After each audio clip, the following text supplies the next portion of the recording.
আসসালামু আলাইকুম প্রিয় দর্শক, অন্য মঞ্চে আলোচনায় আপনাদের সকলকে আমন্ত্রণ জানাচ্ছি। নমস্কার, আমি তরুণ ঘোষ। অনেকেই ভেবেছেন যে 28 তারিখ থেকে ভিসা চালু হয়ে গেল, দীনেশ ত্রিবেদীকে পূর্ণ মন্ত্রিত্বে মর্যাদা দেওয়া হলো। আসলে ভারত চাইছেটা কি? ভারত কি দমে গেল? বাংলাদেশের কূটনীতির কাছে ভারতবর্ষ কি নিচু হয়ে গেল? অনেকেই এই প্রশ্নটা করেছেন, এর উপরে অনেকে ভিডিও করছেন। আজকে আমি কাগজে বেরোনো কিছু তথ্য আপনাদের সামনে উপস্থিত করছি। তাহলে যাকে বলে দুধ কা দুধ পানি কা পানি, মানে জলের মতো বিষয়টা পরিষ্কার হয়ে যাবে। এবং রংপুর সম্পর্কে আমি যা বলেছিলাম সেটারও কিন্তু এর মধ্যে সম্পর্কটা রয়েছে। এখন কেমন ভাবে সম্পর্কটা স্থাপিত হচ্ছে আমি আপনাদের দেখাচ্ছি।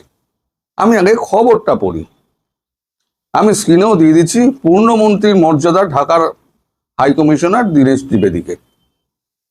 লেখা হচ্ছে 25শে জুন চিরাচরিত কূটনৈতিক প্রথা থেকে সরে বাংলাদেশের হাইকমিশনার হিসেবে তৃণমূল থেকে বিজেপিতে যাওয়া রাজ্যসভার সদস্য তথা রাজনীতিবিদ দীনেশ ত্রিবেদীকে ঢাকায় পাঠিয়ে চমক তৈরি করেছিল মোদী সরকার।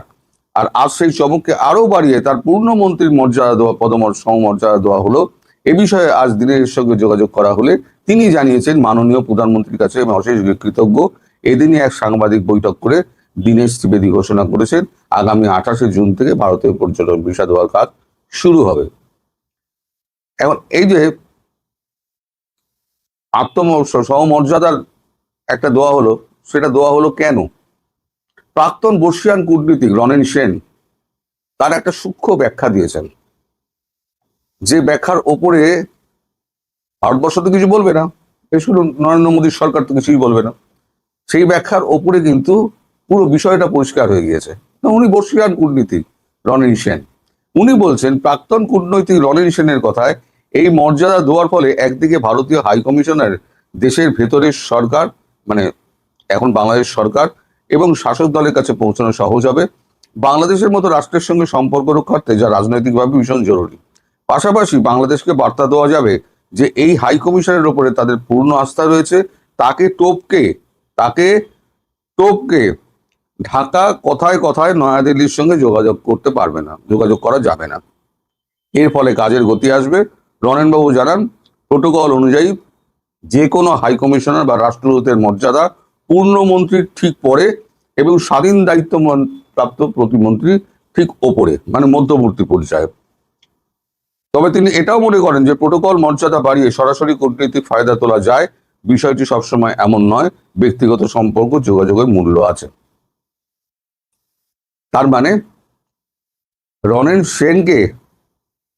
সেনকে যদি আপনি তার বক্তব্যকে ব্যাখ্যা করেন, তাহলে এখানে পরিষ্কার হয়ে যাচ্ছে যে এই যে কথায় কথায় দিল্লি দৌড়ানো, দিল্লির সঙ্গে যোগাযোগ স্থাপন, সেটা আর ভারত করবে না। তাই তাকে পূর্ণমন্ত্রীর মর্যাদা দিয়ে দিয়েছে, যে উনি যা মনে করবেন সেটাই হবে, আপনার বারবার দৌড়ে আসার দরকার নেই। তার মানে একটা সুতোর দড়ি ব্রিজ একটা বেঁধে দিল ভারত এবং বাংলাদেশ সরকারের মধ্যে। ভারত সরকার খুব প্রয়োজন না পড়লে, উনি যদি অনুমতি না দেন তাহলে দিল্লিতে আসার কোনো প্রয়োজন নেই, যা করার উনিই করবেন। এটা হচ্ছে পরিষ্কার বার্তা। এবার আসি আর একটা নতুন প্রসঙ্গে, সেটা হচ্ছে পাসপোর্টের নতুন নিয়ম বদল হয়েছে। সেই নিয়মে একটা অদ্ভুত ব্যাখ্যা দেওয়া হয়েছে, মানে কিভাবে রংপুরের দিকে যাচ্ছে আমি সেটাই বলছি আর কি।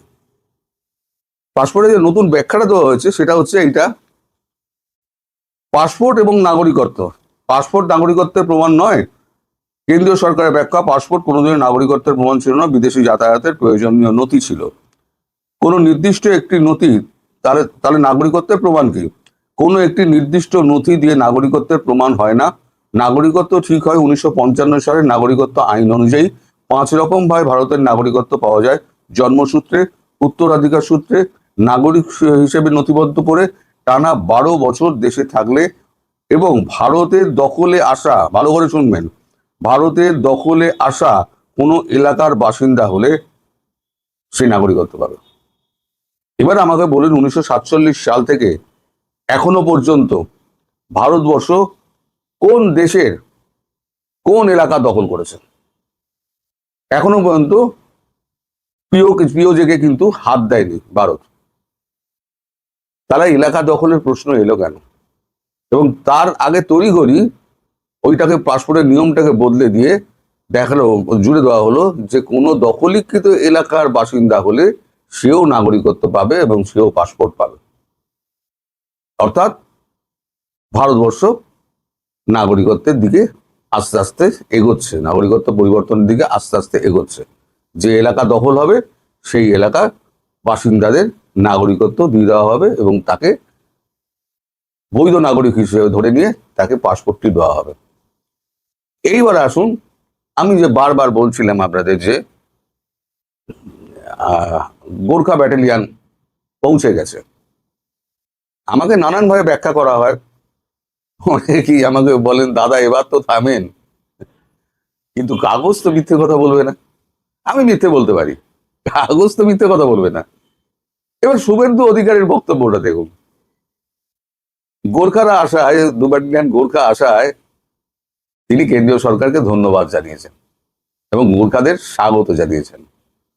কারণ আমি যে গোর্খাদের কথা বলেছিলাম না, এসএসবি, এটা হচ্ছে গোর্খা।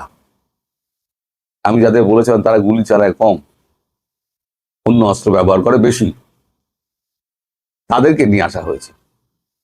তাদেরকে নিয়ে এসে একটা অ্যাকশনের প্রস্তুতি তৈরি হচ্ছে। আমাদের পাড়ায় একজন কাকুমণি বলে একজন লোক ছিল, সবাই তাই কাকুমণি ডাকতো। কাকুমণি ডাকতে ডাকতে আমি তখন ছোট ছিলাম, আমি তো যখন বড় হলাম আমি কাকুমণিদা ডেকে ডেকে আমি অভ্যস্ত হয়ে গেলাম। আমি কাকুমণিদার মুখে মাঝে মাঝে শুনতাম রাবড়ি বদমাইশ। আমি একদিন জিজ্ঞেস করলাম, কাকুমণিদা এই রাবড়ি বদমাইশটা কি? বলে, বুঝলি না রাবড়ি বদমাইশ? তলায় হালকা আঁচ দেয়, ওপরে হাওয়া দেয়, দিয়ে রাবড়ি তৈরি করে। ভারতবর্ষ সেটাই করছে, তলায় হালকা আঁচ দিচ্ছে আর ওপরে হাওয়া দিচ্ছে। তার মানে রাবড়ি তৈরি হচ্ছে, খাওয়ার জন্য তৈরি হচ্ছে। এই কথাটার যদি আপনারা মর্মার্থ যদি ধরতে পারেন, এই পাসপোর্টের পরিবর্তন, দীনেশ ত্রিবেদীর এই পূর্ণ মন্ত্রিত্বের মর্যাদা, বাংলাদেশের কথায় কথায় ভারতবর্ষে যোগাযোগের ব্যাপারটাকে কেটে দেওয়া এবং গোর্খাদের পশ্চিমবঙ্গে নিয়ে আসা, যেটা আমি বলেছিলাম কাগজে অনেক পরে বেরোলো, আমি অনেক আগে বলেছিলাম। এবার আমার খবর আর আমার যা দৃষ্টিভঙ্গি বা আপনি যাই বলুন না কেন, আগা মাছ করার ব্যাপারটা আপনারা যেভাবেই ব্যাখ্যা করুন না কেন, দাদা এবার তো থামেন। একজন লিখেছে, দাদা নতুন চ্যানেলের নাম দিন গুজব ঘোষ চ্যানেল। তো ঠিক আছে দাদা, আপনাদের সবার মতামত শিরোধার্য। আমি আপনাদের মতামত অনুযায়ী অনেকেই সুন্দর সুন্দর নাম দিয়েছেন, অনেকেই দিয়েছেন। তো যাই হোক, এখন এই বিষয়ে ভাঁড় বুকে আর লাভ নেই, খবরের খবর হয়ে গেছে। সবাই এবার ভাবুন। পর্দার আড়ালে পরমাণু যুদ্ধবিরতি, ভারত পাকিস্তান গোপন বৈঠক। গত বছরের রক্তক্ষয়ী ড্রোন যুদ্ধ এবং 26 জনের বেশি পর্যটক নিহত হওয়ার পর দুই পরমাণু শক্তিধর দেশ ভারত ও পাকিস্তান কি আবারও টেবিলের নিচে হাত মেলাচ্ছে? ক্যামেরা আর অফিসিয়াল প্রোটোকলের আড়ালে কলম্বো আর ব্যাংককে কি এমন ঘটলো যা বিশ্ব রাজনীতিতে তোলপাড় সৃষ্টি করেছে? দর্শক, সাজ্জাদ কাদিরের আলাপে এই মুহূর্তে আপনাদের স্বাগত জানাচ্ছি। আশা করি বাংলাদেশ ও ভারতের দর্শকরা সবাই ভালো আছেন। দক্ষিণ এশিয়ার রাজনীতিতে যখনই ভারত ও পাকিস্তানের নাম আসে তখন আমাদের মাথায় সবার আগে আসে যুদ্ধ, উত্তেজনা আর চিরবৈরিতা। গত 2025 সালের মে মাসের সেই 4 দিনের ভয়াবহ ড্রোন যুদ্ধ আর পহেলগাঁও হামলার ক্ষত এখনো শুকায়নি।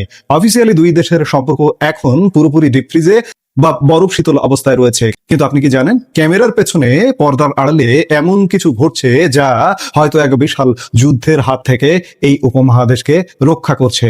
হ্যাঁ, ঠিকই শুনেছেন। এই সপ্তাহের শুরুতে শ্রীলঙ্কার কলম্বো এবং থাইল্যান্ডের ব্যাংককে অত্যন্ত গোপনে মুখোমুখি বসেছিলেন ভারত ও পাকিস্তানের প্রতিনিধিরা। কি কথা হলো সেখানে? যখন নরেন্দ্র মোদী সরকার বলছে সন্ত্রাসবাদ ও আলোচনা একসঙ্গে চলতে পারে না, তখন কেন এই গোপন বৈঠক? এই মুহূর্তের ভিডিওতে আমরা এই ট্র্যাক টু ডিপ্লোমেসির ভেতরের আসল সত্যটি উন্মোচন করতে যাচ্ছি। পুরো ভিডিওটি শেষ পর্যন্ত দেখুন, কারণ এই আলোচনার উপর নির্ভর করছে আমাদের পুরো উপমহাদেশের ভবিষ্যৎ শান্তি। এই আলোচনার গভীরতা বুঝতে হলে আমাদের একটু পেছনে ফিরে তাকাতে হবে। বিশেষ করে 2025 সালের মে মাসে ভারতের জম্মু কাশ্মীরের বিখ্যাত পর্যটন কেন্দ্র পহেলগামে একটি অত্যন্ত নৃশংস সন্ত্রাসী হামলা ঘটে, যেখানে 26 জনেরও বেশি নিরীহ মানুষ, যাদের বেশিরভাগই ছিলেন সাধারণ পর্যটক, প্রাণ হারান। এই হামলার পর ভারত ও পাকিস্তানের সম্পর্ক এক চরম বিপজ্জনক মোড় নেয়। দীর্ঘ 4 দিন ধরে দুই পরমাণু শক্তিধর প্রতিবেশী একে অপরের ওপর অবিরাম গুলিবর্ষণ করে। শুধু তাই নয়, আধুনিক যুদ্ধের সবচাইতে বড় অস্ত্র ড্রোন অপারেশনও চালানো হয় দুই পক্ষ থেকেই। পরিস্থিতি এমন এক জায়গায় পৌঁছেছিল যে কোনো মুহূর্তে তা একটি পূর্ণাঙ্গ পরমাণু যুদ্ধে রূপ নিতে পারত। অবশেষে 10ই মে 2025 তারিখে একটি যুদ্ধবিরতি কার্যকর হয়। এরপর থেকে জনসমক্ষে দুই দেশ বড় কোনো সংঘাতে না জড়ালেও অফিসিয়াল বা প্রাতিষ্ঠানিক আলোচনা পুরোপুরি বন্ধ হয়ে যায়। দুই দেশের দূতাবাসগুলোর কর্মী সংখ্যা কমিয়ে দেওয়া হয়, বাণিজ্য বন্ধের কাছাকাছি চলে যায় এবং সাধারণ মানুষের যাতায়াত বা পিপল টু পিপল কন্ট্যাক্ট এক প্রকার স্তব্ধ হয়ে পড়ে। তাহলে প্রশ্ন হচ্ছে, যেখানে অফিসিয়াল সম্পর্ক পুরোপুরি অচল, সেখানে কিভাবে এই আলোচনা সম্ভব হচ্ছে? এখানেই প্রবেশ ঘটে ট্র্যাক 2 ডিপ্লোমেসির। অনেকের মনেই প্রশ্ন জাগতে পারে, এই ট্র্যাক 1 আর ট্র্যাক 2 বিষয়গুলো আসলে কি? সহজ ভাষায় বলতে গেলে ট্র্যাক 1 হলো সরাসরি সরকারি পর্যায়ের আলোচনা, যেখানে দুই দেশের দায়িত্বরত মন্ত্রী, প্রধানমন্ত্রী বা শীর্ষ সরকারি কর্মকর্তারা ক্যামেরার সামনে বসেন, যা বর্তমান ভারত ও পাকিস্তানের মধ্যে সম্পূর্ণ বন্ধ। ভারত সরকার 2019 সালের পর থেকে তার অবস্থানে অনড়, সন্ত্রাসবাদ বন্ধ না হলে কোনো অফিসিয়াল আলোচনা নয়। আর এখানেই কাজ শুরু করে ট্র্যাক 2। এটি হলো এমন এক ব্যাক চ্যানেল বা অনানুষ্ঠানিক পথ, যেখানে দুই দেশের অবসরপ্রাপ্ত সামরিক কর্মকর্তা, যেমন সাবেক জেনারেল বা রিয়ার অ্যাডমিরাল, সাবেক কূটনীতিক, সিনিয়র সাংবাদিক এবং প্রখ্যাত একাডেমিক স্কলার অংশ নেন। এরা সরকারের সরাসরি অংশ নন, কিন্তু সরকারের নীতি নির্ধারকদের ওপর এদের ব্যাপক প্রভাব রয়েছে। চলতি বছরের এপ্রিল মাসে আন্তর্জাতিক সংবাদ মাধ্যম উইয়ন প্রথম বিশ্বকে চমকে দিয়ে এই গোপন ট্র্যাক 2 আলোচনার খবর ফাঁস করে। তারা জানায়, কাতারের রাজধানী দোহা সহ মধ্যপ্রাচ্যের একাধিক গোপন স্থানে দুই দেশের বিশিষ্ট ব্যক্তিত্বরা দফায় দফায় বৈঠক করছেন। আর তারই ধারাবাহিকতায় এই সপ্তাহে বৈঠক হলো কলম্বো এবং ব্যাংককে। যেহেতু এই বৈঠকে কোনো সরকারি প্রোটোকল বা মিডিয়ার চাপ থাকে না, তাই দুই পক্ষই অত্যন্ত মন খুলে, ফ্রাঙ্ক বা স্পষ্ট ভাষায় একে অপরের মুখোমুখি হতে পারে, এবং এটিও প্রকাশ করলো আন্তর্জাতিক সংবাদ মাধ্যম উইয়ন। এবার আসা যাক, এই সপ্তাহের কলম্বো ও ব্যাংককের বৈঠকে ঠিক কি কি বিষয় নিয়ে টেবিল গরম হয়েছিল। আমাদের কাছে আসা তথ্য অনুযায়ী এবারের আলোচনার মূল উদ্দেশ্য ছিল অত্যন্ত পরিষ্কার: ক্রাইসিস ম্যানেজমেন্ট বা সংকটকালীন যোগাযোগ ব্যবস্থা জোরদার করা। ভবিষ্যতে যদি পহেলগাঁওয়ের মতো আবারও কোনো অনাকাঙ্ক্ষিত ঘটনা ঘটে, তবে দুই দেশ কিভাবে তাৎক্ষণিক উত্তেজনা প্রশমন করবে এবং পরিস্থিতি যেন যুদ্ধের দিকে মোড় না নেয়, তা নিয়েই মূলত কথা হয়েছে। বৈঠকে প্রধানত 3টি বড় বিষয়ে আলোচনা হয়েছে। 1, সন্ত্রাসবাদ। ভারতীয় প্রতিনিধিরা সাফ জানিয়ে দিয়েছেন যে সীমান্ত পার সন্ত্রাসবাদ বন্ধ না হলে স্থায়ী শান্তি অসম্ভব। অন্যদিকে পাকিস্তানি প্রতিনিধিরাও তাদের নিজস্ব যুক্তি ও অবস্থান তুলে ধরেছেন। 2, পানি সমস্যা। জলবায়ু পরিবর্তন এবং সিন্ধু নদ জল বন্টন চুক্তি নিয়েই দুই দেশের মধ্যে যে দীর্ঘদিনের বিরোধ, তা নিয়ে অত্যন্ত খোলাখুলি আলোচনা হয়েছে, কারণ পানি সংকট ভবিষ্যতে এই অঞ্চলে বড় যুদ্ধের কারণ হতে পারে। 3, ট্র্যাক 1 এর রূপান্তর। সবচেয়ে গুরুত্বপূর্ণ বিষয় হলো এই অনানুষ্ঠানিক আলোচনার ইনসাইট বা সার সংক্ষেপ কিভাবে দুই দেশের আসল সরকার বা ট্র্যাক 1 টেবিলে পৌঁছে দেওয়া যায়, তার একটি রোড ম্যাপ তৈরি করা। একটি গুরুত্বপূর্ণ বিষয় লক্ষণীয়, বরাবরের মতোই ভারত এবং পাকিস্তান উভয় দেশের সরকারই এই বৈঠকের অস্তিত্ব নিয়ে সম্পূর্ণ মুখে কুলুপ এঁটেছে। কোনো পক্ষই অফিসিয়ালি স্বীকার করছে না যে এমন কোনো বৈঠক হয়েছে, কিন্তু কূটনৈতিক নিয়মই হলো যা রটে তার কিছু তো বটে। এই নীরবতাই প্রমাণ করে যে ভেতরে ভেতরে এক ধরনের প্রাগমাটিজম বা বাস্তবমুখী কূটনীতি কাজ করছে। এবার আমাদের দর্শকদের জন্য এই ঘটনার ভূ রাজনৈতিক বিশ্লেষণটি বোঝা খুব জরুরি, বিশেষ করে বাংলাদেশ ও ভারতের সাধারণ মানুষের জন্য এর প্রভাব কি। ভারতের দৃষ্টিকোণ থেকে যদি আমরা দেখি, ভারত বৈশ্বিক অর্থনৈতিক পরাশক্তি হওয়ার দিকে এগিয়ে যাচ্ছে। এই অবস্থায় পাকিস্তানের সাথে একটি পূর্ণাঙ্গ যুদ্ধ ভারতের অর্থনৈতিক প্রবৃদ্ধিকে মারাত্মকভাবে বাধাগ্রস্ত করতে পারে।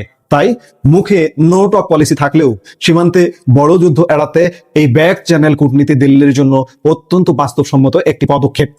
এখন দেখা যাক বাংলাদেশের দৃষ্টিকোণ থেকে দক্ষিণ এশিয়ায় শান্তি বজায় থাকা বাংলাদেশের অর্থনৈতিক স্থিতিশীলতার জন্য অত্যন্ত গুরুত্বপূর্ণ। ভারত ও পাকিস্তানের মধ্যে যুদ্ধাবস্থা তৈরি হলে সার্ক অঞ্চলের বাণিজ্য ক্ষতিগ্রস্ত হয়, রেমিটেন্সে প্রভাব পড়ে এবং ভূ রাজনৈতিক মেরুকরণ তীব্র হয়। তাই কলম্বো বা ব্যাংককের এই গোপন শান্তি আলোচনা পরোক্ষভাবে বাংলাদেশের মতো প্রতিবেশী দেশগুলোর জন্যও স্বস্তির খবর। তাহলে সবশেষে বলা যায়, বন্দুকের নল যখন গরম থাকে তখন টেবিলের নিচের ঠান্ডা আলোচনাটাই হয়তো যুদ্ধ থামানোর একমাত্র পথ। ভারত ও পাকিস্তানের এই গোপন ট্র্যাক টু ডিপ্লোমেসি কি শেষ পর্যন্ত দুই দেশের বরফ গলাতে পারবে, নাকি এটি কেবলই আরেকটি সাময়িক যুদ্ধবিরতির চেষ্টা? এখন সেটি দেখার বিষয়। আমরা নিশ্চয়ই দেখব ভারত, বাংলাদেশ এবং পাকিস্তানের জনগণ যে ভবিষ্যতে সম্পর্কটা কি হিংসাত্মক যুদ্ধাঙ্গই হচ্ছে নাকি শান্তির সম্পর্ক হচ্ছে। আমরা চাই শান্তি বিরাজ করুক, যে যার মতো অবস্থান করুক, এটাই চাওয়া। এই মুহূর্তের ভিডিও থেকে বিদায় নিতে চাইছি। দেখা হবে পরবর্তী ভিডিওতে। সে পর্যন্ত ভালো থাকুন, সুস্থ থাকুন।